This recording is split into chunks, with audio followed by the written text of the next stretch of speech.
Selamünaleyküm abunaçılarımız ya. Teğer zamanavı tandırlarımızda yine çeklenmeyen muhtarda çıkarıp başladık şimdi. Oftan çıkarım, dükkançılar olsam 12 vilayetler dastaklarımız var şimdi. Dükkançılar, magazinçiler, göktürk olsam tülüp uğrayın ya. Teğer tandırlarımızda annesinden bak. Tek tek çirez verdiğine, kişkineklilerimden bak. Ortaça tandır.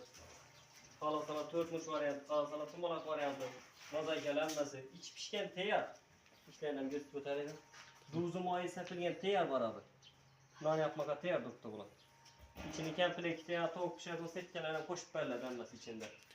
Evet. Dostatken Harazım Karakapak'tan böyle pis bulatmayın. Başka öğretler gelişine yakalda çıkarttık mı? Zaman direkt içine koyaklar demek ki. Bunlar zararlı. Bunlar 1,5 milyondan başlanadı. Bununla gelsek bunlar 2 milyondan. Son taraf. Şu 2 milyondayım. Bu kişkinesi 1,5 milyon. Tandır geldi.